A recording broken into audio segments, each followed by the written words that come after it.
sudah gemuk, sempit bajunya, kentara lekuk-lekuknya, seperti kuliah burasa.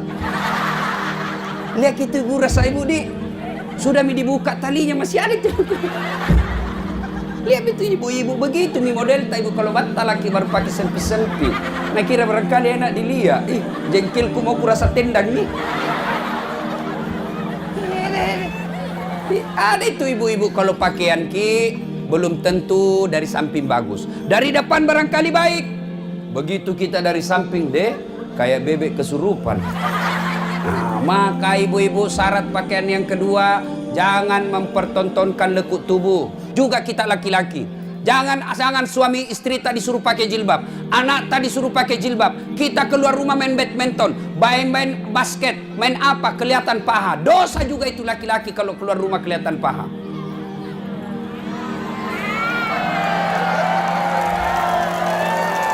Nah bilang mahasiswaku, ndak ada nafsu lihat paha aku Ustaz. Siapa bilang? Siapa tahu ada janda-janda tua. Sudah lama kalian kasihan ndak pernah lihat paha. Nah dia milo-milo. Ndak boleh auratnya laki-laki pusat sampai ndak boleh kelihatan.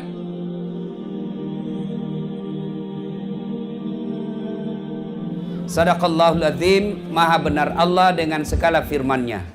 Ibu bapak, saudara-saudara sekalian, teristimewa yang kita hormati Bapak Bupati dan Wakil Bupati Kabupaten Luwu Timur beserta ibu dan seluruh jajarannya. Sekali saya ingin menyampaikan penghormatan dan penghargaan yang sangat luar biasa. Alhamdulillah, berapa kabupaten yang ada di Sulawesi Selatan ini, hanya Kabupaten Luwu Timur yang meriah dalam melaksanakan perayaan ulang tahun Islam. Perayaan Tahun Baru Islam. Berapa kabupaten di Sulawesi Selatan ini, Luwu Timur yang hebat. Hebatnya apa? Meriah pelaksanaan tahun barunya. Kekaguman saya lagi yang kedua, berapa kali saya hadiri perayaan-perayaan, alhamdulillah bupati dan wakil bupatinya damai. Di berapa kabupaten kita datangi mau ceramah bingung. Kenapa? Baku musuh bupatinya sama wakilnya. Rakyatnya juga bingung. Lebih bingung kepala dinas. Mau ke bupati diambak ki, mau ke wakil bupati disemeski. Serba salah. Inilah baiknya kalau rukun kita punya pejabatnya. Masyarakat juga tidak bingung. Mudah-mudahan sampai akhir jabatan. Ya. Yang kedua, Masya Allah, andai banyak air mataku ibu, keluar air mataku, lihat kini mau duduk di sini. Masya Allah, biasanya itu ibu-ibu kan mau cari yang enak-enak duduknya. Ini tawa mau duduk di rumput, meskipun ditusuk-tusuk pantatnya rumput. Tentu beda pahalanya yang ada di sini dengan yang ada di sana. Beda pahalanya. Ya? Yang paling sedikit pahalanya yang di belakangku. Yang paling banyak pahalanya apa? Satpol PP, polisi setengah. Kenapa tahu banyak amalnya? Berdiri Tommy, jaga Tommy keamanan. Alhamdulillah. Ibu bapak, saudara-saudara sekalian, waktu yang sangat ringkas saya mau kasih ki oleh-oleh untuk kita amalkan. Waleki oleh-oleh tatiwi ilisu amalkan sebagai oleh-oleh tahun baru. Ya, mau oleh-oleh? Simak baik-baik. Akhir ceramah saya ada pertanyaan. Siapa yang jawab pertanyaanku saya kasih hadiah. Ya. Nah, dengan catatan simpan dulu HP tak. Ini ibu-ibu jadi Tommy wartawan. Wartawan tidak surat kabar. Karena kalau kita pegang terus itu HP tak mengganggu konsentrasi tak. Ya. Tapi kalau mau kirekam boleh ji ya, jangan makin selfie. Mau biar ustaz waktu mas selfie. Tomat-tomat ke jili-jili. Paling setengah mati saya kalau selesai ceramah ada ibu-ibu mau foto-foto. Nggak apa-apa, yang penting jaga-jaga jarak sedikit. Ada minta tabrak saja maki. Tuh, ada kemarin baru-baru, aku lupa namanya kampungnya. Selesai ke ceramah ada yang bilang, Ustaz boleh kecium sembarang ini. Nah ibu bapak saya kasih oleh-oleh ya. Satu, amalkan ini insya Allah oleh-oleh. Yang pertama, kapan dan dimanapun selalu ada wudhunya. Engkale jenek tak, loki mapasa mak jenek ki, loki darae mak jenek ki yolo. Pak Camat mau pergi kantor, wudhu dulu. Ibu dokter mau pergi sosialisasi kampanye pilcaleg, wudhu dulu. Ya, Satpol PP mau pergi rahasia, wudhu dulu. Adik-adik sekolah mau pergi belajar di sekolah, wudhu dulu. Ya, ibu-ibu mau pergi gosip, wudhu dulu. Nah, kalau orang selalu ada wudhunya, angkale jenekna, apa hebatnya orang selalu ada wudhunya? Apa keustamaannya? Dengar baik-baik. Satu, orang yang selalu ada wudhunya Allah jelaskan, innallaha yuhibbut tawabina wa yuhibbul mutatakhirin. Dicintai oleh Allah. Ustadz, kalau nak cinta maki Allah apa hebatnya? Masya Allah. Kalau Allah sudah cinta sama ibu, apapun ibu minta pasti dikasih. Ya Allah, berikan saya kekayaan, dikasih. Ya Allah, sembuhkan penyakitku, dikabulkan. Ya Allah, jadikan anakku anak yang soleh, diperkenankan. Ya Allah, mudah-mudahan anakku cepat dapat kerja, dikabulkan. Kenapa? Sudah dicinta Allah. Kalau Allah sudah cinta, apa kita minta pasti dikasih. Pun kalau apa yang kita minta tidak dikasih, percayalah apa yang kita minta tidak baik. Contoh ya, saya kasih contoh. Namanya orang jatuh cinta. Ada anak muda lagi pacaran jatuh cinta, dapat cewek matre, mata duit. Seperti ibu-ibu kalau mau pil caleg, mata duitan. Siap dukung saya, siap, betul. Ada 500, hilang.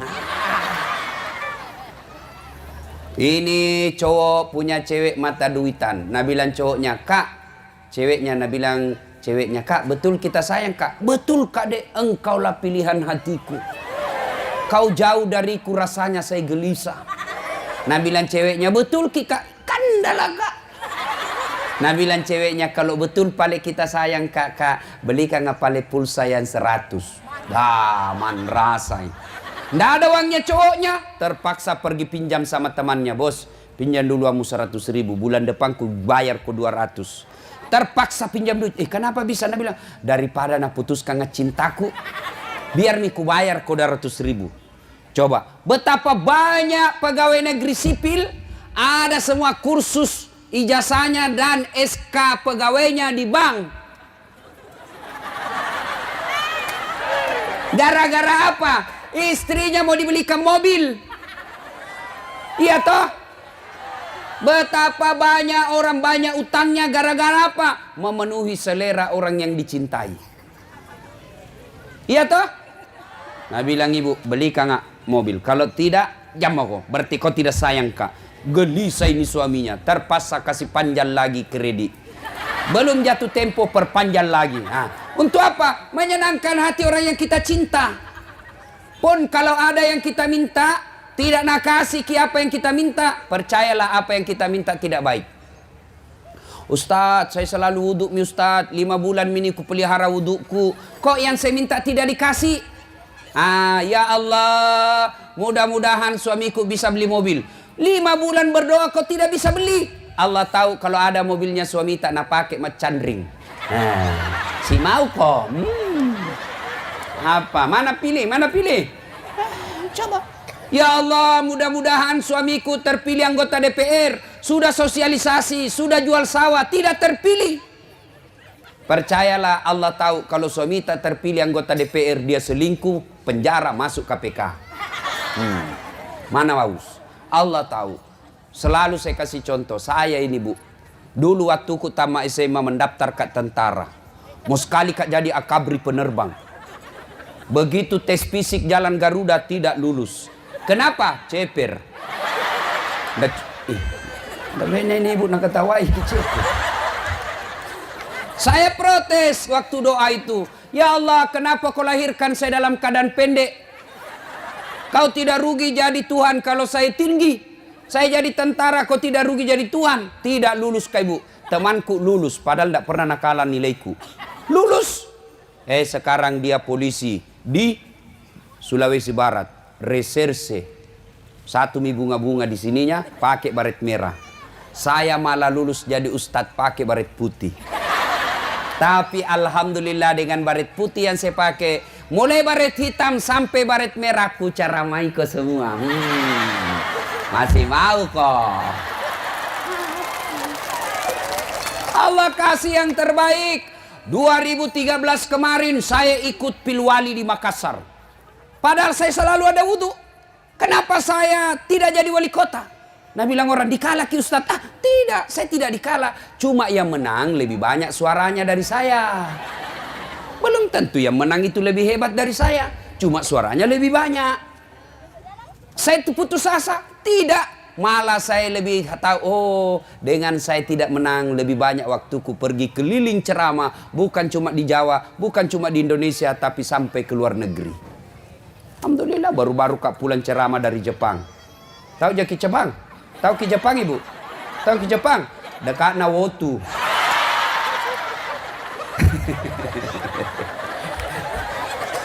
Alhamdulillah. Ini keutamaan orang yang ada wudhunya. Dicintai Allah. Kalau dicintai Allah, apa yang diminta pasti dikasih. Kalau tidak dikasih, berarti yang diminta tidak baik. Baik, kalau ini perasaan kita bawa, Bu. Tenang perasaan. Nah, termasuk ini SKPD. Kalau ini kita pakai Pak, tidak ada sengsara. Tiba-tiba Pak Bupati nak kasih pindah Kisedek. Yang tadi kepala dinas menjadi staf ahli. Percaya maki bahwa itu yang terbaik dalam hidup tak. Jangan pernah sangka buruk. Tidak bagus itu orang sangka buruk. Pernah dengar cerita sangka buruk suami istri? Buat 7 tahun menikah tidak ada anaknya. Di tahun ke-8 ini istrinya pergi periksa ke Makassar ahli kandungan. Langsung dia bilang ahli kandungan dokter, alhamdulillah ibu terlambat maki 2 bulan. Sanan istrina. Langsung dia telepon suaminya, Pak, alhamdulillah terlambat 2 bulan. Dia bilang suaminya, jangan kau cerita-cerita dulu, kan nanti tidak jadi malu itu. Oke, rahasia bersama nah? Iya, jangan memang kau cerita. Oke, tidak cerita-cerita. Beberapa hari kemudian datang petugas PLN. Assalamualaikum. Waalaikumsalam. Nah bilang istrinya, siapa? PLN. Kenapa ki Pak? Ibu terlambat 2 bulan. Wah, sudah, kenapa bisa nak tahu ini? Dari mana bisa nak tahu? Langsung dia sangka buruk sama suaminya. Pasti dia bilang, iya sila bolor roh. Kayak istri hita gitu suaminya. Nah iya sila labolong, labolong. Baru pulang suaminya kantor lagi. Iya betul ya labolong iya. Saya kira sudah kau janji tidak cerita. Kenapa kau cerita? Cerita apa sila comok? Karena suaminya istri nama comok. Apalagi kau mengamul lah comok. Orang capek. Kau cerita. Kenapa kau pergi cerita di PLN saya terlambat? Siapa tidak pernah kau cerita. Kenapa paling PLN tahu? Sambarang itu PLN. Marah juga suaminya di kantor PLN. Woi, mana ini yang panu? Ini, kenapa bisa kau tahu istriku terlambat 2 bulan? Nah bilang, iya ada catatan nah. Wah, tambah marah dia. Nah bilang, ada apa nih catat-catat istriku terlambat? Hapus kau itu. Nah bilang, boleh dihapus, tapi bapak bayar dulu. Saya tidak mau. Kalau saya tidak mau, kenapa? Nah bilang, terpaksa punyanya bapak diputus. Nah bilang, kalau punya aku kau putus, apa nak pakai istriku di rumah? Nah bilang, terpaksa istri tak pakai lilin.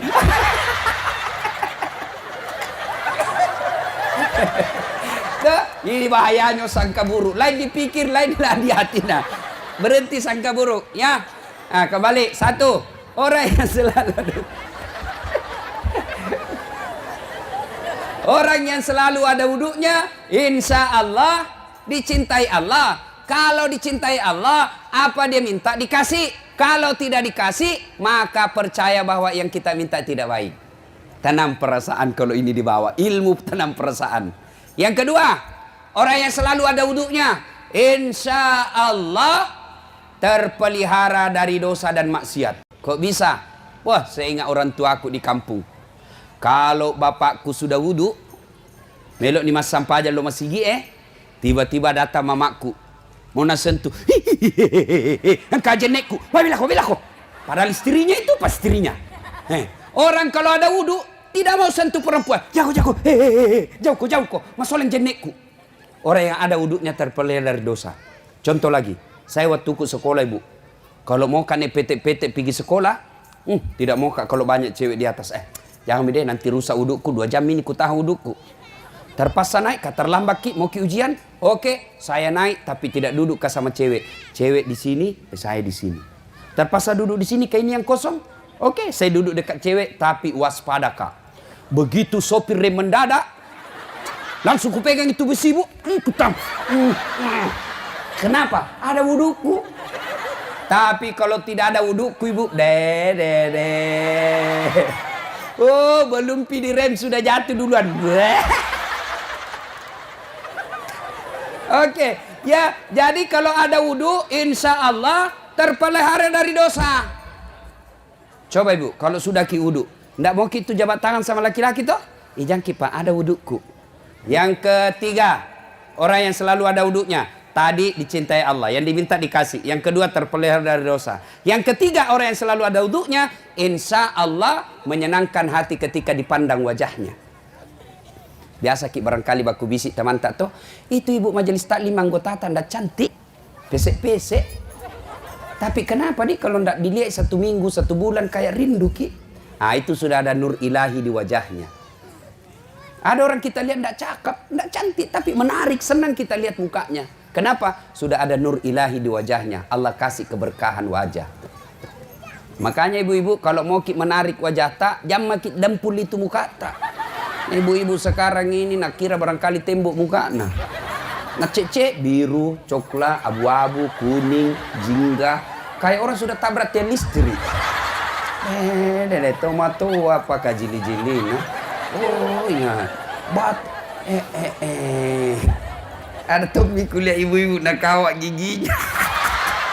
Oh male tomato kajili-jili siseng. Hindo can lege-lege. Bingung kak biasa ibu lihat mau paku apa mau ballo nada mi suamimu. Boleh dandan tapi jangan berlebih. Ini la ilaha illallah. Lipstick na tebal na sampai melengket di giginya.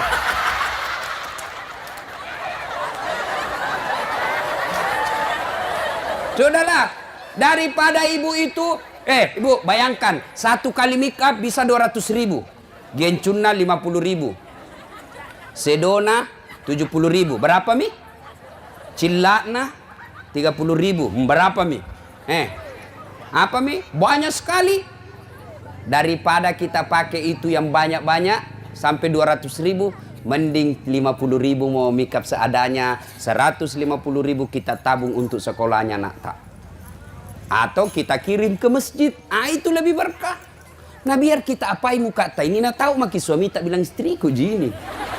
Coba berubah langsung seperti Agnes Monica. Nih, yang keempat, orang yang selalu ada wuduknya menurut Al-Quran. Orang yang selalu ada wuduknya simahum fi wujuhihim min asaris sujud. Di muka mereka nanti di akhirat ada bekas sujud. Apa bekas sujud? Hitam jidatnya? Belum tentu. Nabi orang yang paling hebat sholatnya. Tapi tidak ada buku yang saya baca bahwa Nabi hitam jidatnya. Tidak. Hitam jidat bisa tidak apa-apa. Tapi bagus toh gitu kalau hitam jidat. Kenapa? Malu orang berbuat salah. Ada orang hitam sekali jidatnya. Masuk karaoke. Tidak cocok. Loton natulin romu mak karaoke. Iya tuh. Itu bagusnya itu kalau hitam jidat terpelihara dari dosa. Tapi apa tuh bahayanya? Bisa menimbulkan ria. Apa itu ria? Mau dikata. Tidak apa-apa. Apa itu yang disebut simahum fi wujuhim min asari sujud? Hitam jidat. Soal hitam jidat gampang. Mau ke hitam jidat ibu? Mau? Sujud ki ambil ki karpet baru. Kasih balsem. campur minyak tanah, kasih sedikit minyak gosok. Nah, sujud maki sekali sujud 5 menit, 2 hari hitam nih. Tapi bukan itu yang dimaksud. Yang dimaksud dengan ini adalah di akhirat kelak Nabi jelaskan umatku menghadap Qadir Rabbul Jalil. Ketika dihadiri nanti di akhirat bercahaya mukanya akibat wudhu. Sehingga kita tidak perlu lagi mengaku, ya Muhammad saya umatmu. Kata Nabi, kalau kau umatku kenapa hitam jidatmu? Kalau kau umatku kenapa mukamu hitam? Karena nanti kita orang Islam Pak, salah satu tanda ketika di padang mahsyar bercahaya muka tak kayak cahaya bulan. Kenapa? Karena selalu wudhu. Orang yang tidak pernah ada wudhunya, hitam mukanya seperti pantak panci. Nah bilang orang, ada tahu pantak panci putih Ustaz, karena pakai kompor gas. Itu. Kalau dulu pakai apa? Arang. Oh itu nanti seperti itu orang yang tidak pernah sholat. Mukanya seperti pantak panci pakai arang. Inilah oleh-oleh yang pertama. Biasakan selalu ada wudhu. Dan biasanya orang yang selalu ada wudhunya, insya Allah sholatnya terpelihara. Kenapa banyak biasa ibu-ibu tidak sholat kalau ada pengantin? Gara-gara malas wudhu. Iya toh? Sudah minamika mukanya. Tiba waktu sholat. Hayya 'alas sholat. Nabi bilang suaminya, piku sembayang. Sadar kok Pak. Sadar, ma ini kusur kopi sembayang.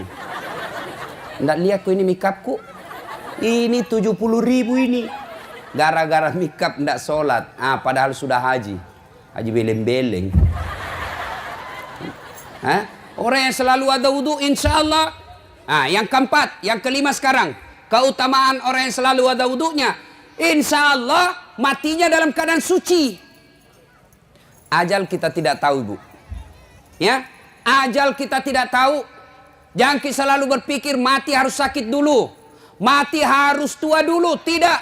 Yang namanya kematian asal ada nyawa dalam diri kita standby 24 jam. Orang kaya mati. Orang miskin mati. Tentara mati. Kapolsek mati. Anggota DPR mati. Satpol PP mati. Majelis Taklim mati. Bupati, wakil bupati mati. Ustaz di belakang sedikit. Siapa tahu ceramah kalau ustaz duluan. Tapi kalau saya tidak ada permasalahan, tidak ada, gampang saya Bu. Ibu-ibu duluan, saya di belakang boleh. Atau saya di belakang, ibu-ibu duluan boleh juga. Namanya kematian kita tidak tahu, rahasia Allah. Ada orang yang lagi duduk-duduk, teman saya kita lagi ngobrol di warkop. Kita reunian, ketemu-ketemu, tiba-tiba kita ngopi-ngopi cerita-cerita. Langsung ada seniorku dia bilang, ndak enak aku rasa. Langsung ndak enak rasa, langsung jatuh. Jatuh, langsung saja jatuh dari tempat duduk. Bawa lari ke Grestelina, meninggal. Sehat. Coba. Ada juga teman saya,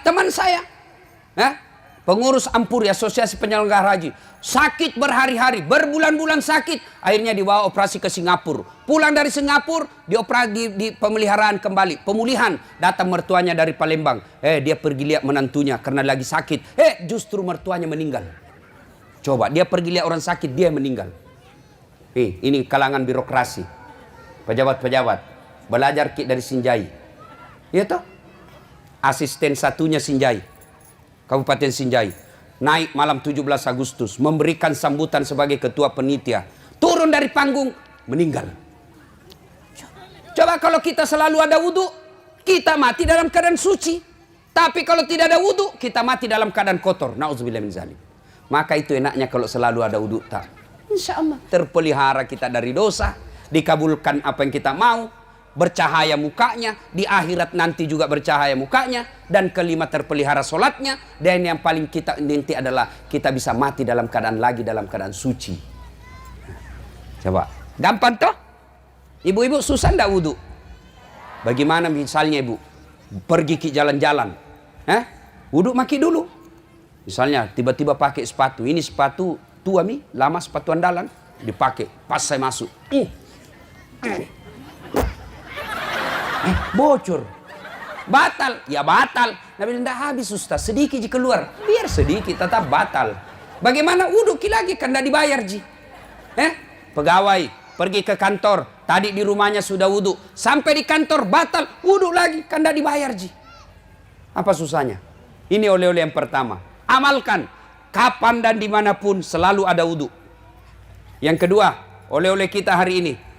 Setiap keluar rumah, perhatikan pakaian tak. Alhamdulillah sekarang ini saya senang betul lihat perempuan Indonesia. Kalau 10 perempuan yang kumpul, untung kalau ada satu tidak pakai jilbab. Rata-rata ibu-ibu sekarang pakai jilbab nih. Alhamdulillah. Kriteria pertama pakaian menutup aurat sudah terpenuhi. Kriteria yang kedua yang mulai kita longgar. Apa itu? Tidak mempertontonkan lekuk-lekuk tubuh. Jadi bikin baju itu Bu 4 syaratnya. Jadi kalau mau bikin baju ini syaratnya. 1. Nutup aurat. 2. Tidak mempertontonkan lekuk-lekuk tubuh. 3. Pantas. 4. Indah. Indah nomor 4. Banyak orang bikin pakaian, indahnya dulu. Nomor 1, nutup auratnya. Nomor 19, akhirnya apa? Indah dilihat tapi tidak memenuhi syarat. Tutup aurat, alhamdulillah ibu pakai tutup aurat. Yang kedua, tidak mempertontonkan lekuk-lekuk tubuh. Ini yang banyak dilanggar, sempit-sempit. Ada ibu-ibu pakai jilbab tapi sempit. Sempit bajunya, sempit celananya, sempit roknya. Akhirnya karena sempit roknya susah jalan. Ini je jalan. Naburu anjing gila. Coba bedek kalau longgar langsung ditarik saja. Coba Ki. Nah, ibu-ibu kalau kurus-kurus nah sempit masih baik jadi lihat. Tapi kalau gemuk deh. Sudah gemuk. Sempit bajunya, kentara lekuk-lekuknya. Seperti kuliah burasa. Lihat itu ibu rasa ibu di sudah dibuka talinya masih ada itu. Lihat itu ibu-ibu begitu mi model tak ibu kalau batal laki baru pakai sempi-sempi. Nah kira barangkali enak dilihat. Jengkelku mau kurasa tendang nih. Ada itu ibu-ibu kalau pakaian Ki belum tentu dari samping bagus. Dari depan barangkali baik. Begitu kita dari samping deh kayak bebek kesurupan. Maka ibu-ibu syarat pakaian yang kedua, jangan mempertontonkan lekuk tubuh. Ini yang banyak perempuan langgar, terutama ketika dia olahraga. Olahraga itu baik, memelihara kesehatan itu anjuran agama. Tapi jangan sampai kita senam, pakai baju sempit. Ibu-ibu di depan, bapak-bapak di belakang. Bayangkan Maki, ibu-ibu begini, bapak-bapak di belakang begini. Jelek deh itu dilihat. Baru majelis taklim bede. Enggak boleh. Silakan olahraga, tapi jangan campur laki perempuan. Apalagi kalau pakaian tak sempit. Sampai dibayangkan apa itu nak pikir bapak kalau begini. Dek, mulai besok pakaian Ki yang longgar-longgar. Jangan sempit. Yang ketiga syarat pakaian pantas. Orang Bugis bilang sitina aja. Kalau saya seorang anggota istri pejabat, pantas tidak saya pakaian begini. Kalau suamiku anggota DPR, pantas tidak saya begini. Kalau saya anggota DPR, pantas tidak begini. Kalau saya majelis taklim, pantas tidak bajuku begini. Kalau saya sudah hajah, pantas tidak saya berpakaian begini. Tanya kepantasannya. Juga kita laki-laki. Jangan suami istri tak disuruh pakai jilbab, anak tak disuruh pakai jilbab. Kita keluar rumah main badminton, main basket, main apa kelihatan paha. Dosa juga itu laki-laki kalau keluar rumah kelihatan paha.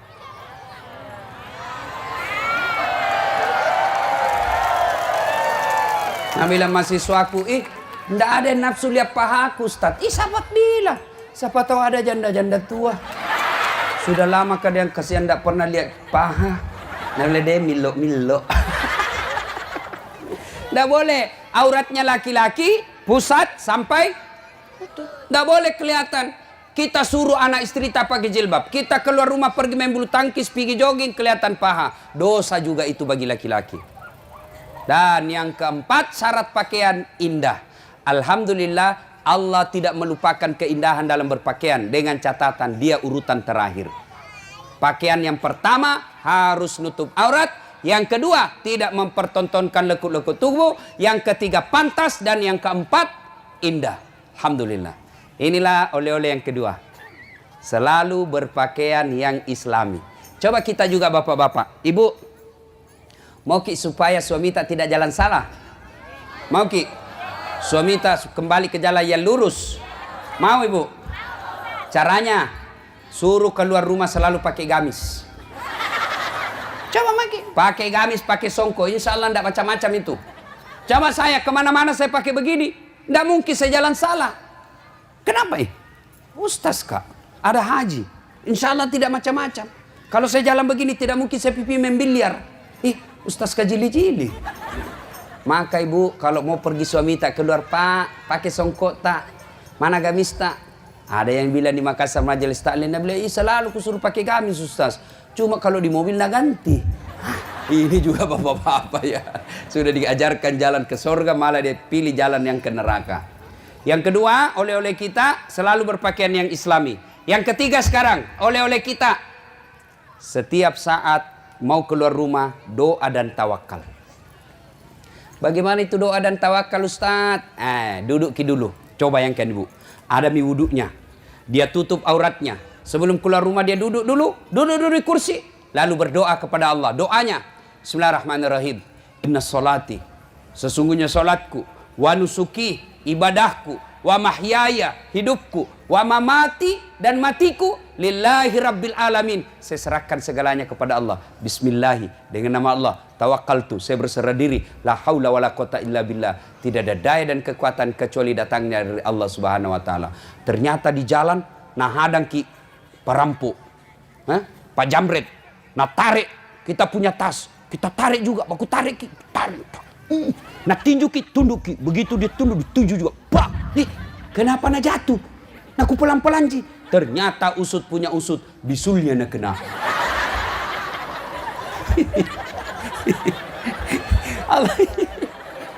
Allah yang gerakan dan kena bundana. Coba kita hafal gini doa. Hafal? Kalau tidak hafal berarti tidak pernah sembahyang. Itu ada doa kita toh. Nah ini yang disebut mapas sandre, berserah diri. Inna sholati wa nusuki wa mahyaya wa mamati lillahi rabbil alamin. Bismillahi tawakkaltu ala Allahi la haula wala quwata illa billah. Keluar, insya Allah tiba-tiba di jalan tabrak, mati. Bapak mati syahid. Kenapa mati syahid? Satu, dia sudah ada wuduknya. Dua, dia tutup auratnya. Tiga, dia sudah berdoa. Matiku, hidupku, semuanya serahkan kepada Allah. Masya Allah. Maka baca ini setiap mau keluar rumah. Cuma sekarang modern salah-salah maki. Mau keluar rumah bukan ini doa yang kita baca. Mau keluar rumah apa nak bilang? Goodbye daddy. Daddy tong. Padahal biar di rumahnya nak panggil suaminya Ambo. Daddy, wih, dede. Modern salah-salah. Ini pengaruhnya peleng India. Nah bilang mamaku ada tong gunanya itu peleng India nak. Maka to sindo maka ada dia naga makurelo mak gosip. Mon romanan di bulan menonton. Loh, bagus juga. Cuma yang jadi masalah ada ibu-ibu nonton film India, nah bayangkan suaminya Sahrul Khan. Wah, tinggi sekali cita-cita ibu. Yang keempat, kita ulang dulu, nanti kita lupa lagi. Apa yang pertama? Wudu. Yang kedua? Berpakaian Islami. Yang ketiga? Doa dan tawakal. Yang keempat, tiada hari tanpa sholat duha. Coba kita amalkan ini bu. Ibu-ibu siapa punya dunia? Siapa? Allah. Bupati paling berkuasa di Luhut Timur. Itu pun 5 tahun. Kalau terpilih lagi 10 tahun. Paling lama itu. Tapi siapa yang punya dunia ini? Allah. Artinya kalau mau punya dunia dengan baik, dekati yang punya dunia. Siapa yang punya dunia? Allah. Gimana caranya supaya nak kasih ke dunia? Ada fasilitas namanya sholat duha. Mulai besok. Kapan caranya? Kapan waktunya Ustaz? Sholat duha kira-kira jam 7 sampai setengah 12. Bagaimana caranya Ustaz? Sama sholat sunnah yang lain. Sama sholat tarawih. Sama caranya sholat tahajud. Sama caranya sholat hajat. Sama caranya sholat taubat. Cuma beda niat. Kalau duha, niatnya duha. Kalau tahajud, niatnya tahajud. Kalau duha, niat duha. Kalau hajat, niatnya hajat. Cara bacaannya, gerakan-gerakannya sama. Maka jam 7, jam 8 pergi mi suami tak ke sawah. Pergi mi suami tak ke kebun. pergi mi suamita ke kantor, pergi mi suamita ke pasar berdagang, maka istri yang baik dia tinggal bantu suaminya, dia bantu suaminya cari nafkah dengan cara apa? Dia tinggal di rumahnya sholat duha. 2 rakaat sampai 8. Maksudnya apa Ustaz? 2 rakaat salam, 2 rakaat salam, 2 rakaat salam, 2 rakaat salam. Berarti 4 kali salam. Tiap 2 rakaat salam. Boleh 2 rakaat? Boleh. 4 rakaat? Bagus. 6 rakaat lebih utama. 8 top chair paling hebat. Coba. Ibu-ibu tidak usah cemas. Kecil ini buat Allah kasih ki kebun. Kecil buat Allah kasih kita ini apa yang kita mau. Caranya apa? Minta kepada Allah. Caranya sholat perbaiki dalam sholat duha. Perbaiki sholat. Bukan mau takabur. Ini rumus hidup saya dalam sholat duha. Sholat duha mengangkat derajat saya, Bu. Saya ingat waktu masih SMA saya, Bu. Kalau bunyi bel, orang pada lari ke kantin. Saya ke musola dulu. Sholat duha 2 rakaat paling 5 menit. Saya berdoa 2 menit. 7 menit saja. Istirahat 30 menit. Masih ada waktuku 23 menit setelah saya sholat. Selesai sholat saya berdoa, ya Allah saya terima nasibku miskin, saya terima nasib bapakku miskin, tapi jangan pula engkau miskinkan akhlak dan ilmuku. Jadikan diri hamba sebagai pusat ilmu pengetahuan ya Allah. Tidak ada yang mustahil bagimu ya Allah. Jadikan diri hamba sebagai pusat ilmu pengetahuan. Berikan saya kecerdasan, kemudahan dalam pemahaman. Selesai. 7 menit. Sudah itu baru saya ke kantin kalau ada uang. Kalau tidak ada uang, cari anak orang kaya yang dongo. Ada PR dasar? Ada. Mau kau saya kerjakan? Iya, susahnya gampang. Tapi belikan jalan kote nah. Insyaallah, salat duha. Alhamdulillah, dengan sholat duha itu sepertinya saya selalu istilahkan begini. 5 ji saya minta sama Allah, nah kasih ke Allah 5.000. Bayangkan, apa yang saya dapati sekarang lebih banyak dari apa yang saya mau. Caranya, sholat duha. Dari kecil saya sholat duha. Minta kalau Allah kasih ke ibu, gampang. Ini ibu-ibu nih, yang sudah muka-muka sakaratil maut. Ya, kan tidak mungkin maki ibu jadi camat. Iya, tidak mungkin maki jadi dokter. Tidak mungkin mi. Tapi jangkit putus asa. Lanjutkan cita-cita tak. Kemana? Anak tak. Pergi anak tak sekolah, tinggal ki sholat duha, doakan anak tak. Suami tak pergi cari nafkah, tinggal ki bantui sholat duha. Selesai sholat duha berdoa ki. Ya Allah, Sat yang mengatur rezekinya suamiku. Engkau yang maha kaya ya Allah. Engkau yang tak terbatas kasih sayangnya. Jika rezekinya dan lekna lakek kuang kamopi kolangi puang panoi. Ko ilalangi tanah puang pendrei. Ya ko mabela mopi pacaweki. Ya ko cedek mopi puang pak genai. Yang paling penting ya Allah pak barakai. Sudah itu kita SMS suami tak. Pak, jangkit menghalalkan cara di kantor. Baru saja saya doakan ki salat duha. Insya Allah murah rezeki kita. Coba kita SMS begitu suami kita, langsung semangat.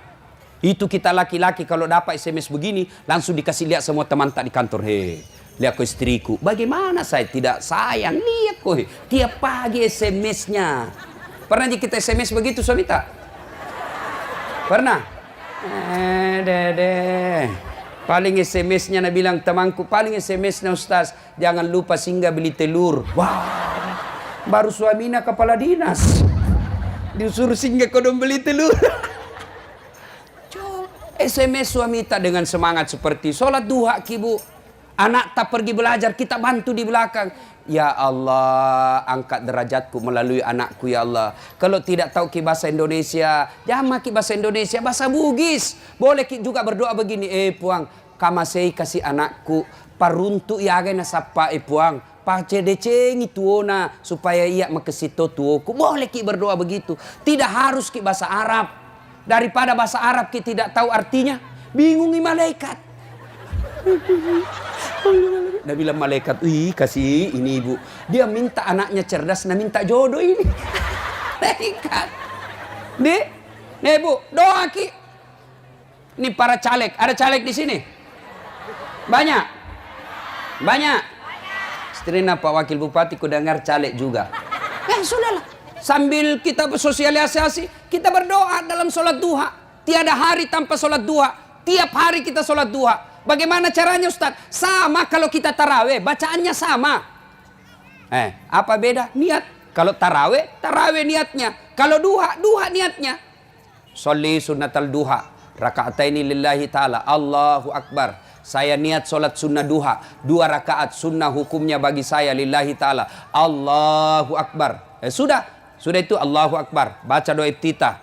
Baca Al-Fatihah. Baca surah Wadduha kalau hafal. Kalau tidak hafal, boleh surah apa saja. Kul huwallah boleh. Rakaat kedua kul huwallah lagi. Rakaat ketiga kul huwallah lagi. Rakaat keempat kul huwallah lagi. Sampai malaikat bosan dengar ki. Boleh. Yang penting jangan ki baca yang kita tidak hafal. Seperti Wattini. Jangan biasa aku sambung walasri. Atau Al-Kafirun. Jangan lalu coba-coba cari penyakit. Wala antum abiduna ma abud wala ana abidum ma abattum wala antum abiduna ma wala ana abidum ma abattum wala antum naturungi pusa. Jangan bagi cari susah. Ya, sudah rakaat ke-1 turun, naik lagi Fatihah, baca surah pendek. Tadi Wadduha kalau hafal, Asy-Syamsi was-Syamsi rakaat kedua. Tidak hafal, Qul huwallah lagi. Bahkan boleh tidak pakai surah pendek, boleh. Waladhdallin, amin. Sudah, ruku. Minimal 1 ayat, Waladhdallin, amin. Bismillahirrahmanirrahim. Alif lam mim. Allahu Akbar. Boleh. Jelas ya? Jelas. Coba amalkan ini solat duha, Ibu. Masya Allah. Solat duha Allah berikan fasilitas untuk kejayaan dunia. Ya? Ampak mi oleh-oleh tak toh? Solat duha. Sudah? Fil alamina innaka hamidum majid. Assalamualaikum warahmatullahi. Assalamualaikum warahmatullahi. Sudah mi? Lanjut lagi 2 sampai 8. Sudah? Enak perasaan. Masya Allah, Ibu. Ini contoh hebatnya itu solat duha. Waktu saya ujian terakhir, doktor luar negeri, itu orang ujian umumnya 3 jam. Paling cepat nih. Saya ku telepon mamaku. Mak, telo doang nggak nah? Karena mamaku nggak tahu bahasa Indonesia. Mapamula tate asera, letut tate 10 sidi. Wih, lampe na tuh. Aga nih baca. Pokok nama sampajak bawa ki mak. Duha, purero masalawat kina. Tudan ni, ko capu ilo doang tak tudan ni. Salawat ki, salat duha 8 rakaat. Apa yang terjadi Bapak Ibu sekalian? Orang umumnya 3 jam, saya 45 menit selesai. Bahkan satu penguji saya keluar air matanya ketika saya jelaskan itu, terharu. Ini salat duha, tidak ada mustahil. Jangan makin cemas soal anak-anak kita makannya apa. Allah yang punya dunia, kasih baik sojak salatnya, ajar salat duha dari kecil. Ya, ibu-ibu perbaiki sholat. Ya, tidak usah kita pergi cari-cari dukun. Ini tiba-tiba bisnisnya bermasalah, tetangganya nasalahkan. Hai, pasti ini japi-japi ya ini. Jangan makin, lebih kita sholat duha. Ya, inilah yang ke-4. Yang ke-5, oleh kita tiada hari tanpa bersalawat. Banyak-banyak bersalawat. Tahu jaki salawat, Ibu? Sallallahu ala Muhammad, sallallahu alaihi wasallam, sallallahu ala Muhammad, sallallahu alaihi wasallam. Saya kalau di Makassar salawat begini ikut semua majelis taklim. Di sini nak lihat-lihat Kak. Saya kira barangkali ku nyanyikan ya. Sallallahu ala Muhammad, sallallahu alaihi wasallam, sallallahu ala Muhammad, sallallahu alaihi wasallam. Ibu coba amalkan ini, Bu. Coba amalkan. Saya sering amalkan. Ketika kita lagi cemas, lagi gundah gulana, lagi sengsara pikiran dan perasaan, ambil wudhu. Majenik kiolo, baru sholat hajat ki 2 rakaat, duduk. Salawat ki Nabi dengan nada seperti tadi. Seolah-olah ada Nabi di depan kita, sebaik-baik salawat. Misalnya aniaya ki suamita, selama ini kita percaya dia setia, ternyata kita dapat berita dia selingkuh. Ternyata dia hianati, kita sakit hati. Jangan makin pergi cerita sama tetangga, tidak ada gunanya. Ini ibu-ibu bertengkar sama suaminya, pindah cerita sama tetangganya. Nggak kusangka itu suamiku. Sudah bebe kalau tidur, ngorok, biseke. Tinggi lagi macan ring. Nah bilang tetangga, kasihamu pada dalam hatinya cidako. Ya kau cerita itu masalah dalam rumah tangga dengan tetangga. Cerita kepada Allah. Jangan apa? Sholat hajat. Jangan meskipun kita bilang, jangan cerita. Nah cerita. Percaya. Ya, tidak mungkin nak cerita ke Ustaz. Dia masih saudara sama bapakku. Pamanku itu. Siapa yang itu? Abu Lahab. Pamannya Nabi. Masa nak cerita ke Ustaz? Masih sepupu kah itu? Siapa itu? Abu Sofyan. Sepupu satu kalinya Nabi. Masa nak cerita ke Ustaz? Saudara aku itu. Siapa yang dorong Nabi Yusuf masuk ke sumur? Saudaranya. Jadi jangan cerita jeleknya itu tetangga. Jeleknya rumah tangga dalam tetangga. Jangan. Apalagi dicerita di Facebook. Dongo. Bertengkar suaminya update status, teganian kau. 2 hari tidak ketemu, kesepian banget. Langsung naseledin temannya, boleh juga tuh diganti. Mulai dari status itu. Ketika kita lagi gundah seperti ini, jangan cerita ke medsos. Jangan cerita ke orang lain. Cerita kepada Allah. Supaya cepat sampai kita punya keluhan. Supaya cepat sampai curhat kita. Sebut orang yang dicintai Allah. Duduk maki, salawat kepada Nabi. Ada utang tak mumi disita sama bank. Jangan maki gunda gulana. Salawat ki. Ya Nabi, salam alaik. Ya Rasul, salam alaik. Ya Habib, salam. Sebut sebanyak-banyaknya. Mulai jam 2 dini hari sampai jam 4 kita lakukan. Masa Allah tidak dengar ketika kita mengadu. Cuma kita ada masalah tak pikir curhat di mana, berdoanya di mana, di Facebook. Ya Allah lindungi rumah tanggaku. Sibuk na Tuhan mau baca status lu dong. Kakak tawa, serius kah ini? Bicara main nak ketawa iki.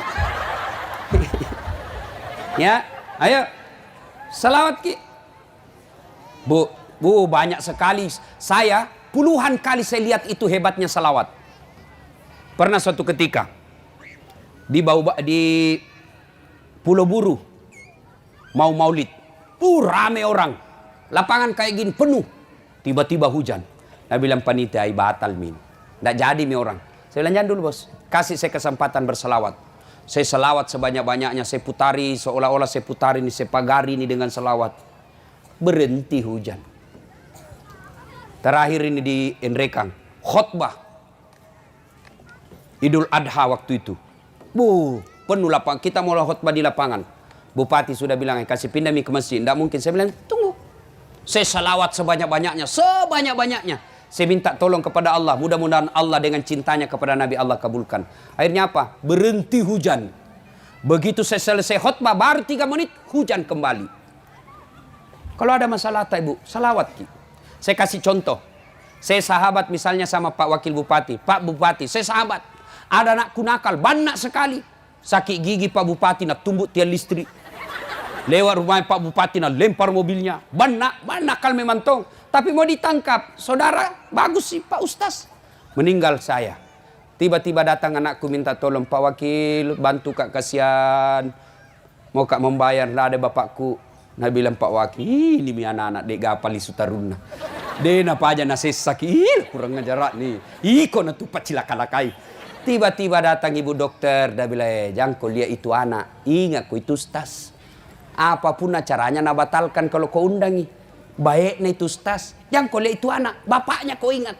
Akhirnya apa? Pak Wakil kabulkan permintaannya. Gara-gara apa? Bukan karena ini anak. Tapi karena ingat bapaknya. Kalau Allah lihat dosa-dosa tak. Nipu suami. Nipu mertua. Kasar sama orang. Banyak bohongnya. Nabi bilang Tuhan bagaimana mau kabulkan doamu. Nak kau pak baleang. Tapi karena kita sebut kekasih Allah. Ya Nabi salam alaik. Ya Rasul salam alaik. Ya Habib salam alaik. Akhirnya Allah kabulkan doa tak. Bukan karena kita. Tapi karena cintanya Allah kepada Nabi. Nah ibu bapak saudara-saudara sekalian. Inilah tausiah kita pada taklim kita kali ini. Mudah-mudahan ada manfaat. Seperti janji saya tadi. Saya tanya dan siapa yang jawab saya kasih hadiah. Ya. Pertanyaan pertama. Bisa sebut oleh-oleh yang kita dapat hari ini? Siapa? Itu ibu-ibu itu. Itu ibu. Yang ada merah-merahnya jilbabnya. Ini ya. Sebut sebelum ibu jawab pertanyaan saya, ada passwordnya. Passwordnya adalah siapa namanya bapaknya Pak Bupati? Ayo. Siapa? Hai, kalau begitu ganti. Siapa namanya istrinya Pak Wakil Bupati? Hah? Hai, batal, ndak jadi. Siapa? Ini tadi ada anak-anak tadi. Ya, ini. Pertanyaan sebelum oleh-oleh, passwordnya. Siapa namanya neneknya Pak Ustadz? Nggak bisa juga. Berarti nggak jadi pertanyaan kalau begitu. Ada tadi anak kecil tadi di sana. Siapa? Ayo, yang laki-laki, anak-anak santri itu yang kumpul-kumpul cowok. Ayo sini dek, sini. Tidak ada pertanyaan password, sini. Cepat, satu orang mau maghrib. Ayo cepat. Ini. Ini, sini dek, sini. Oleh-oleh hari ini. Sini. Ya. Mudah-mudahan kau jadi ustadz juga nanti. Lewat sana. Ya.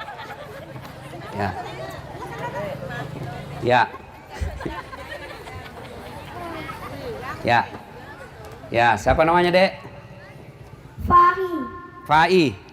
Fahri. Oh, ndak bisa sebut R. Coba beda, ular lali lurus. Wah. Fahri, pertanyaannya. Siapa namanya Pak Bupati? Nggak tahu. Bukan salahnya ini anak, salahnya gurunya. Pak Kepala Dinas Pendidikan cari gurunya ini. Apa oleh-oleh hari ini, Dek? Apa oleh-oleh? Sebut yang Ustadz tadi jelaskan. 1. Nggak tahu. Ini modal nekat naik. Tidak jadi dapat hadiah. Astagfirullah. Modal nekat. Ayo sudah, kalau begitu sudah habis waktu. Ya, kita ulang. 1 oleh-oleh kita. 1 2 3 doa tawakal. 4 sholat duha. 5 kalau ibu amalkan ini, mau sekali pergi haji tapi tidak ada wanta, ibu lebih mulia daripada mereka yang bolak-balik tiap tahun pergi umroh tapi dia tidak amalkan ini. Percaya nggak? Allah akan angkat derajat ibu. Jadi saya 7 tahun galau cari istri, Bu. 7 tahun. Akhirnya saya mau pergi ke Malaysia ceramah bersama profesor guru saya. Tiba-tiba prof saya berkata, Ustadz kau menikahlah. Tak enak kau nasihat perkawinan baru kau tidak ada istri. Saya bilang, ini orang tak sia juga prof, tidak harus mati dulu. Tapi masalahnya, tidak ada ini prof. Sudah, kata profesor saya, ada sepupu saya hafal Quran di Gorontalo. Oh boleh, kasih kenal saya. Pulang dari Malaysia kita kenalan. Pulang dari Malaysia saya lagi mengajar, tiba-tiba masuk SMS beliau. Belum ada WhatsApp waktu itu. Ustadz, kita pergi ke acara nikah massal. Pergilah saya. Tidak ada undangan untuk ceramah. Saya hanya hadir untuk menemani profesor saya. Duduk saya, tiba-tiba bapaknya Ustadz Mutakhir sambutan. Ustadz Arif, terima kasih kepada Ibu Haji Nadirah yang banyak membantu pesantren ini. Saya bisik profesor saya, Penny Haju namanya. Prof, siapa itu? Satu-satunya perempuan yang disebut ucapan terima kasih. Oh itu ibu yang banyak membantu pesantren. Itu ada anaknya di Gontor, hafal Quran. Kasih kenal saya, Prof. Dia bilang, Prof, bagaimana sepupuku? Mana saja yang cepat, Prof. Ibu bapak, saudara-saudara sekalian, kalau kita melihat check and recheck, infotainment, dan sejenisnya, itu kalau masa pacarannya itu selebriti, Masya Allah. Dialah bidadari dalam hidupku, anugerah terindah dalam hidup saya. Ketika sudah menikah, Masya Allah, miliaran biayanya. Orang ikut dalam pesta itu sangat mewah dan meriah. Belum 2 tahun, sudah saling menghina lagi di medsos. Kenapa? Karena dia salah dalam membina rumah tangga. Biasanya anak-anak kita nikahkan, kamu cinta enggak? Cinta tidak cukup untuk berumah tangga. Sudah punya kerja enggak? Punya kerja tidak cukup untuk berumah tangga. Ya, harus punya ilmunya. Ilmu inilah yang kadangkala tidak disiapkan sebelum menikah. Ilmu minimal laki-laki, dia harus tahu bagaimana kondisinya perempuan kalau haid. Itu kalau perempuan kalau haid, jangan ajak ngomong. Diam aja. Kalau dia ngomel, diam. Biar dijelaskan, tidak masuk di akalnya. Apalagi kalau dia sudah bilang pokoknya, sudah diam aja lah kita ya. Nah itu mesti ditahu semua. Nah ibu bapak saudara-saudara sekalian, tujuan pernikahan itu sering kita ringkas samawa. Sakinah, mawaddah, warahmah. Nah kita tidak tahu ini apa itu sakinah, apa itu warahmah. Samawa, sakinah. Sakinah secara harfiah, terjemahan bebasnya ketentraman jiwa. Tujuan pernikahan ketentraman jiwa. Jadi kalau dalam rumah tangga tidak ada ketentraman jiwa, tujuan pernikahan itu tidak tercapai. Dan pernikahan itu untuk mencapai ketentraman jiwa, dua modalnya. Yaitu yang tadi sakinah, mawaddah, warahmah. Cinta dan kasih sayang. Cinta itu ibu identik dengan syahwat. Cinta itu identik dengan tubuh yang mulus. Maka tidak ada pernah kita dapati nenek-nenek cinta-cintaan. Tidak. Apa yang abadi adalah kasih sayang. Itu yang abadi. Kalau cinta itu pasti pudar. Maka dalam menikah, ini bagi adik-adik yang belum menikah, itu kata Nabi, nikahilah seseorang karena 4 perkara. Yang pertama, lihatlah kecantikannya. Li jamaliha, lihat cantiknya. Cantik ini penting, tapi tidak boleh prioritas. Kenapa? Cantik ada batasnya. Cantik itu temporer, ada waktunya. Bapak-bapak, Pak, yang sudah 65 tahun, istrinya 60 tahun, cantik mana istri bapak 40 tahun yang lalu dengan sekarang? Bohong bapak kalau katakan sama. Pasti karena bapak takut sama istri. Bohong pak. Ya, pasti. Jadi perlu itu cantik. Kenapa? Dia hampir 24 jam depan kita. Bangun dia lagi. Mau tidur dia lagi. Pulang kantor dia lagi. Sarapan dia lagi. Hampir 24 jam depan kita. Jadi kalau jelek pasti cepat bosan. Cantik tidak boleh jadi prioritas. Kenapa? Cantik ada batasnya. Yang kedua, cantik itu subjektif. Menurut bapak cantik, menurut saya belum tentu. Ya kan? Ada laki-laki yang senang hitam-hitam. Ada laki-laki yang senang yang putih. Ada perempuan yang senang yang sawo matang. Ada yang senang yang putih bersih. Ya, maka subjektif. Yang kedua kata Nabi, nikahilah dia karena keturunannya. Penting cari keturunan, tapi tidak boleh prioritas. Orang Jawa katakan, lihat bebet, bibit, popotnya. Ya kan? Tapi tidak boleh jadi pertimbangan utama. Kenapa? Ada orang bapaknya Nabi, anaknya jadi pengkhianat. Nabi Nuh. Ya kan? Ada orang bapaknya pengkhianat, anaknya jadi nabi. Nabi Ibrahim. Iya toh? Penting lihat siapa bapak ibunya, tapi tidak boleh prioritas. Yang ketiga, pilihlah karena kekayaannya. Kaya penting, tapi tidak boleh prioritas. Kaya dia Ustadz. Sampai generasi ke-7 dia tidak akan miskin. Masalahnya dia generasi ke-8. Ya. Maka kaya penting, tidak boleh prioritas. Kenapa? Bisa jadi tahun ini kaya, tiba-tiba bangkrut. Yang keempat, kata Nabi, lidiniha, lihat agamanya. Mahasiswa saya tanya, Ustadz, kenapa agama nomor 4? Mestinya dia nomor 1. Ada dalam bahasa hadis. Betul nomor 4, tapi dia tidak titik di situ.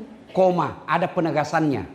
Koma, stabilo, cetak miring, bold, garis bawah. Itu kalau diketik. Kata Nabi, utamakan agamanya, karena dengan agama kau akan dapat semuanya. Untuk mendapat keempat-empatnya, Bu, makhluk langka. Dialah cantik, keturunan baik-baik, kaya pula, bagus pula agamanya. 100 perempuan belum tentu ada 2 orang di antaranya. 100 laki-laki belum tentu ada 1. Kalau ibu tahu ada di Amerika makhluk seperti ini, tunjukkan saya. Saya juga masih mau. Yang banyak kan cantik, tapi akhlaknya kesurupan. Ada lagi akhlaknya bagus, mukanya hancur. Ada lagi kaya, cantik, otaknya yang heng. Iya kan? Maka itulah sebabnya Nabi katakan, utamakan agamanya. Kalau dia miskin, dengan akhlak mulianya tertutup kemiskinannya. Kalau dia jelek, dengan agamanya yang baik akan menutup kekurangan wajahnya. Paling sial, sudahlah jelek, miskin, keturunan orang jahat, tidak bagus lagi agamanya. Memangnya waktu milih merem. Nah, ibu bapak saudara-saudara sekalian, ini modal. Nah, yang banyak jadi masalah sekarang, kenapa rumah tangga banyak yang tidak saling menghormati.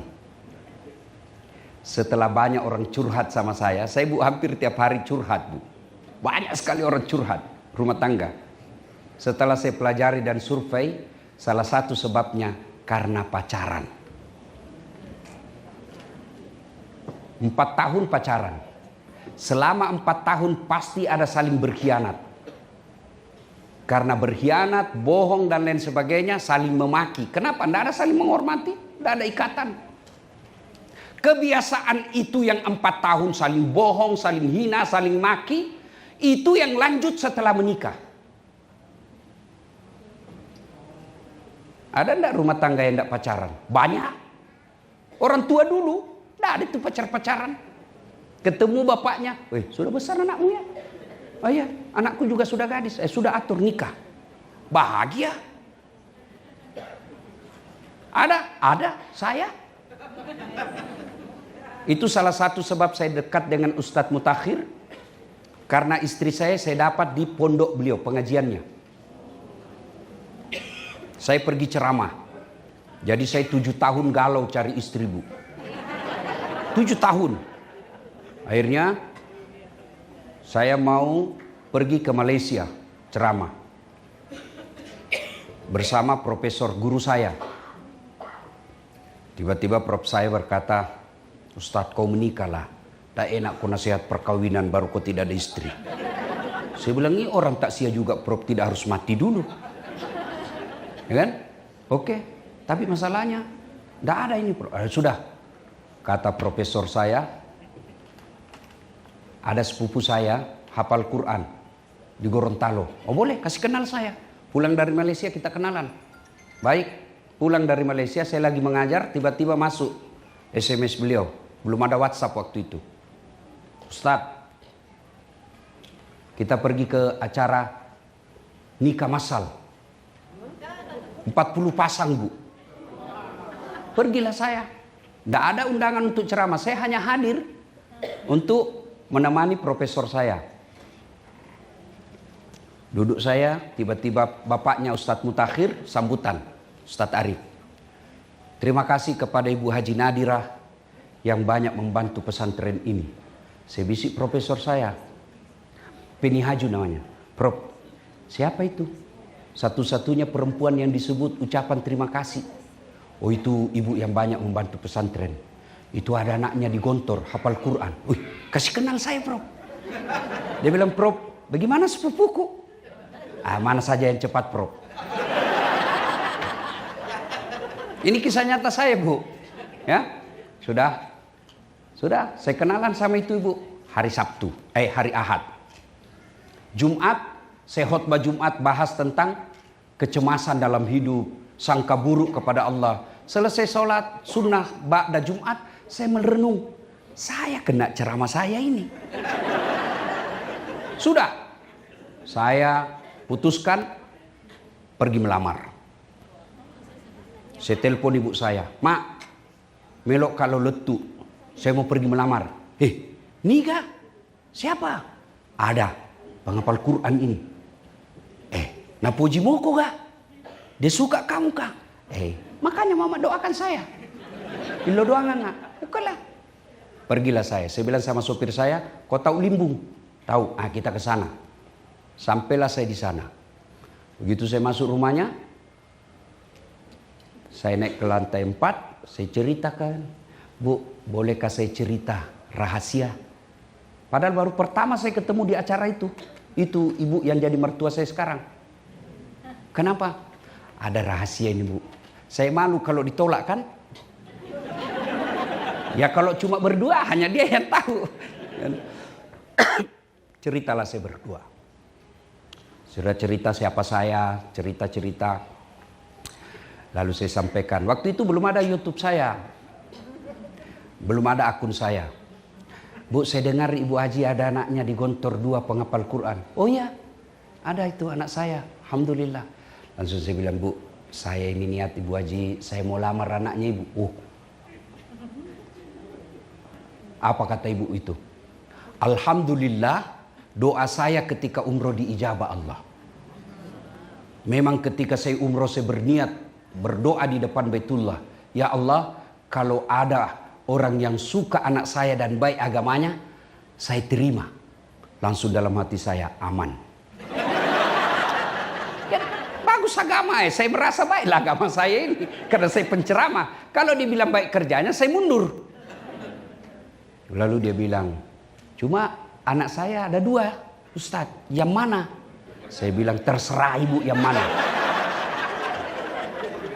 Cuma kalau saya tidak ada masalah Ustadz. Cuma kan saya ibunya, masih ada bapaknya ada di Singapura.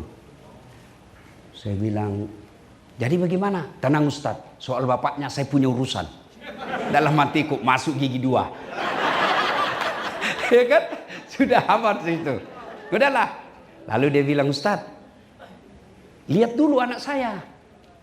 Lihat dulu. Saya bilang, enggak usah Ibu. Kenapa? Nanti Ustadz tidak suka. Enggak usah Ibu. Kenapa saya tidak perlu lihat? Karena saya lihat fotonya bapaknya gagah. Di ruang tamu fotonya bapaknya cakep. Mamanya depan saya juga cantik. Saya bilang, enggak jauh-jauh lah dari sini nih. Kan? Buah jatuh tak jauh dari pohonnya, ya kan? Kecuali yang dibawa kelelawar ya jauh tuh dia. Nah, Ahad saya melamar, kenalan, Jumat saya melamar dan menikah setelah hari Ahad berikutnya. Tidak pacaran sampai sekarang, kita saling menghormati. Coba lihat anak-anak kita sekarang, masih pacaran sudah panggilnya papi mami. Itu yang Ibu mau? Nah, Ibu bapak, saudara-saudara sekalian, istri saya itu Bu, Allah karim. Saya hebat begini bukan karena saya hebat, karena istri saya. Mana bisa kita ceramah kalau istri kita teror? Mana bisa saya ceramah begini, begitu 5 menit sebelum tampil dia menelpon, pulang kau. Pulang. Pulang. Kenapa? Kesetrum istri anakmu. Itulah fungsinya istri, memberikan ketentraman jiwa. Istri saya Bu, Boleh kalau ada ibu tahu ke tetangga saya biasa malu. Itu biasa kan saya berangkat jam 4 subuh bu, kadang-kala sudah pergi kalau kejar penerbangan pertama. Jam 4 subuh saya pergi, diambil itu ranselku, dibawa. Tidak usah saya yang berat karena banyak elektronik dalam. Apa dia bilang? Tidak apa-apa, tidak ada artinya ini Ustadz dibanding beratnya hidupnya Ustadz menanggung kami.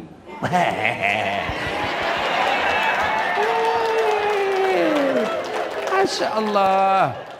Saya naik mobil, itu pasti dia cium dulu tanganku. Sudah itu dia cium jidatku. Sudah itu mata kiri lagi. Mata kanan lagi. Ini agak lama. Allah karim. Wallah Pak. Tiap hari selama menikah. Meskipun semalam saya bertengkar. Pasti itu. Biasa saya malu-malu sama tetangga, sama sopirku. Sudah itu cukup? Tidak. Dia usap dada saya. Lalu dia bilang, Ustadz, ridhoi saya. Meskipun semalam saya bertengkar. Bohong saya kalau tidak pernah bertengkar. Pernah juga. Tapi ketika saya mau pergi, hilang itu rasa pertengkaran. Kenapa? Belum tentu saya bisa hidup kembali ke rumah. Ustadz, ridhoi saya. Ridhoi saya. Dia tidak akan tutup pintu mobil sebelum saya bilang, iya, saya ridhoi kau sayang. Lalu dia bilang, ku lepas di kau pahlawan. Ini tambah-tambah saja ini bunda. Masya Allah. Jadi ibu, rezeki suami itu tergantung ketentraman jiwanya. Gimana suamimu cari tenang dengan cari nafkah? Kalau kamu tidak memberi ketentraman jiwa. Ketentraman jiwa itu bukan skincare. Enggak. Ketentraman jiwa itu akhlak yang baik. Akhlak yang baik. Tidak mungkin. Apa itu?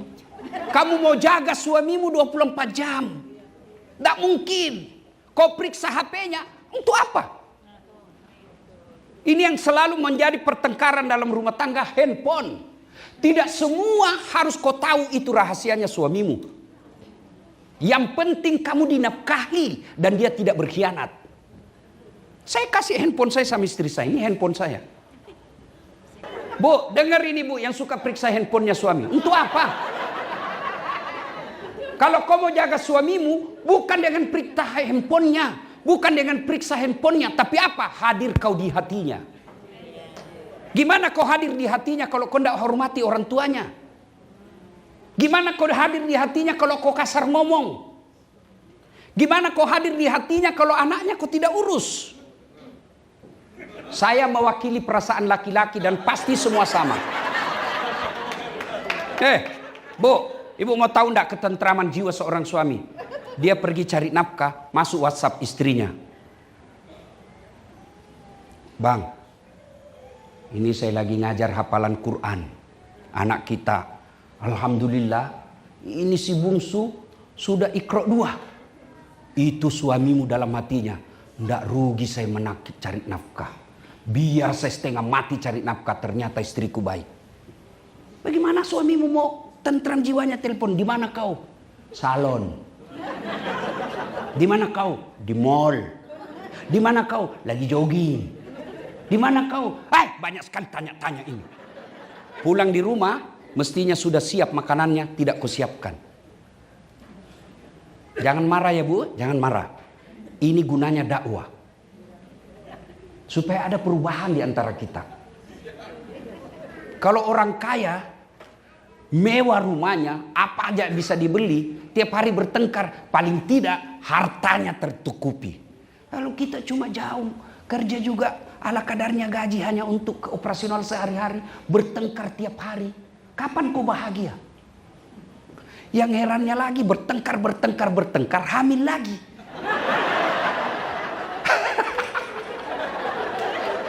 Allah karim. Bu.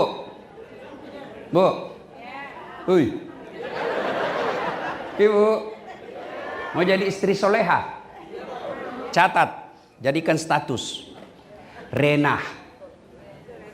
R-E-N-A-H, Rena. Sampai jam berapa ini Ustaz? Sampai jam 12 pas ada Jumatan. Hah? Lagi? Hah? Jam 2? Ibu bisa? Betul? Saya tidak bisa. Bu, apa Ibu? Apa? Rena. R-E-N-A-H. Rena. Rena. Satu, ramah. Tutur kata yang lembut. Sopan santun bicara. Kalau suamimu datang, sopan santunlah menyambutnya. Assalamualaikum kakandaku Arjunaku. Masya Allah. Disambut suaminya. Waalaikumsalam adindaku Sri Kandiku. Lalu ibu berkata, Masya Allah bang, makin cakep aja kau bang. Kata suaminya. Kata istrinya, cakep sekali kau hari ini bang. Kata suaminya, berarti saya jelek kemarin. Ini juga suami yang tidak tahu diri. Tutur kata yang lembut. Ada juga perempuan, makin ada temannya suaminya, makin dia tunjukkan kekasarannya. Dia mau tunjukkan, lihat ini, saya atur suami saya. Mana ada? Tidak ada itu dalam ajaran agama, istri mengepalai dan membawa suami. Tidak ada itu. Ar-rijalu qawwamuna 'alan nisa. Kalau ada perempuan yang mendominasi suaminya, biasanya suami seperti itu menderita lahir batin. Dan kalau ada peluang sedikit melakukan maksiat, biasa digunakan. Tapi kalau suami istrinya baik, siapapun goda dia tidak akan tergoda. Kenapa? Dia akan berkata, ada bidadari di rumahku. Sayalah buktinya, Bu. Banyak yang menggoda. Betul. Tapi saya selalu ada pernah pengusaha datang bawa anak gadisnya ke hotel. Di lobi ketemu pengusaha sukses di Kalimantan. Nikahi anak saya Ustaz. Pak Haji, ada istri saya. Tidak perlu ada surat-suratnya. Saya cuma mau ada keturunan saya ulama. Tidak bisa. Ada istri saya baik. Coba kalau istri kita tidak baik. Kesempatan. Jadi kami ini laki-laki, Bu, tergantung istri. Sopan bicara. Dan hebatnya itu perempuan Islam, kalian tidak tanggung dosanya suamimu. Tidak tanggung ibu. Beda kami laki-laki, kami tanggung dosanya istri. Istri tidak pakai jilbab, istri tidak bayar puasanya, istri tidak sholat. Meskipun suaminya imam, ditanya, mana ini suaminya ini? Kok bisa istrinya begini nih? Itulah makna ayat ku anfusakum wa ahlikum nar. Ibu ditanggung. Bukan cuma di dunia, di akhirat juga ditanggung. Di dunia, Bu, malu kita kalau perempuan pulang lebaran tidak pakai baju baru. Malu itu istrimu, suamimu. Malu kita sebagai suami kalau sudah 10 tahun menikah tidak dikasih emas istri kita. Malu itu suami. Kadang-kala menderita cari nafkah. Tidak pernah dia telepon istrinya. Saya dimaki-maki sama bos. Tidak. Dia rahasiakan. Kenapa? Cukup saya menderita. Itulah suami. Dan ditanggung sampai di akhirat. Makanya ibu jangan suka ngomel.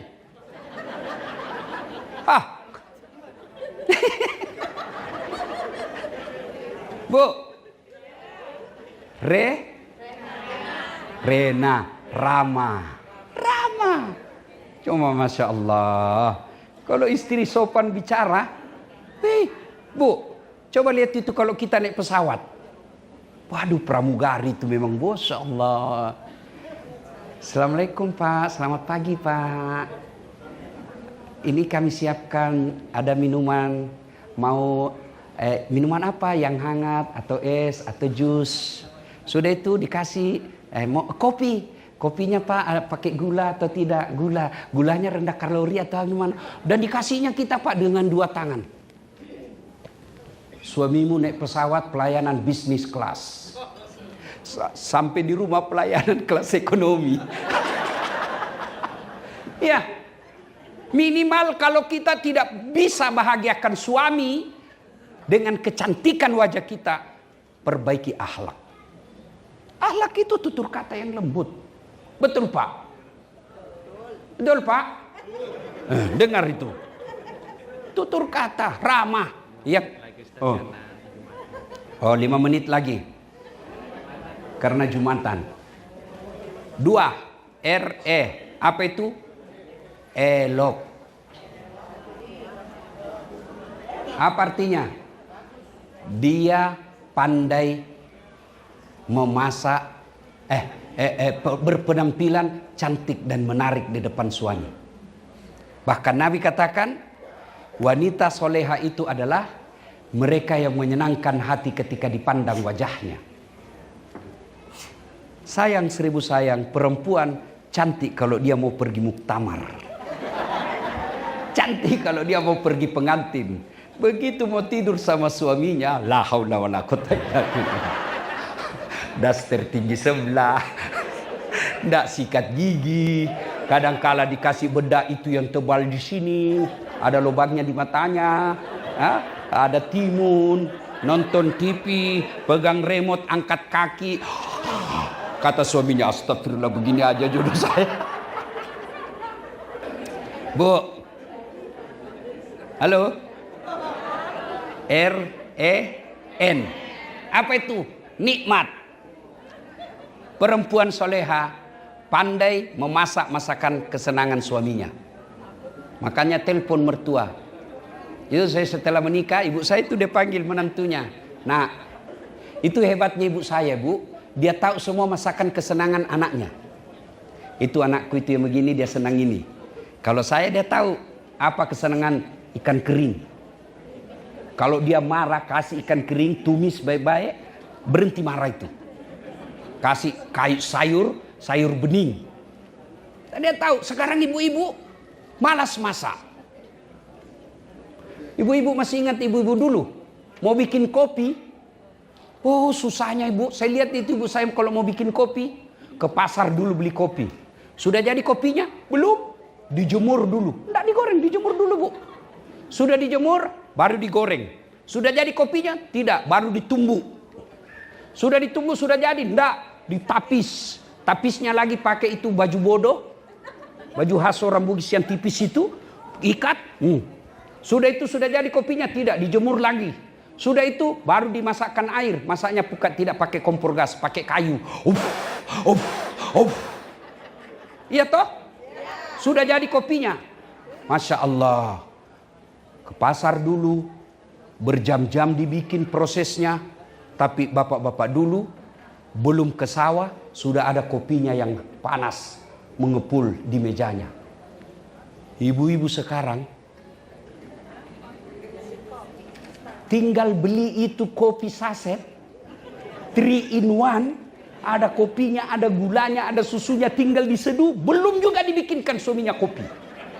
Makanya jangan heran bapak banyak di warkop atau di kafe-kafe dia minum kopi. Kenapa? Istrinya enggak bikin kon kopi. Saya tanya bapak-bapak, kau enggak dibikinkan kopi? Dibikinkan si Ustadz di rumah, cuma ya kopi diminum, ngomelan dirasa. Bu, belajar masak-masakan. Ustadz, boleh enggak beli-beli? Boleh, tapi ibu dapat pahala apa? Kalau ibu masak, bukankah ke pasar langkah-langkah kaki itu ibadah? Bukankah ngangkat pakaian itu ibadah? Bukankah masak itu ibadah? Bukankah itu berkeringat ibadah? Sehingga kalau semua proses masak itu jadi ibadah, banyak pahalanya ibu. Kalau beli saja, ibu dapat pahala apa? Boleh selama suaminya senang. Sekarang di Indonesia saya lihat sekarang, mau pulang suaminya ditelepon, bang mau makan apa? Senanglah kita. Wah, dimasakkan. Ternyata GoFood. Ya, nah, ibu bapak saudara-saudara sekalian, waktu sebenarnya ini harus lebih panjang karena masalah kita dalam kehidupan sehari-hari, masalah rumah tangga. Cuma waktu terbatas. Sebenarnya ibu, ini saya mau gaspol juga ini bapak-bapak. Ya, dia mau berharap suami istrinya seperti Siti Hadijah, tapi kita bukan seperti Muhammad. Nah, cuma karena waktu terbatas ya, bapak-bapak enggak digaspol. Habis waktu Pak ya.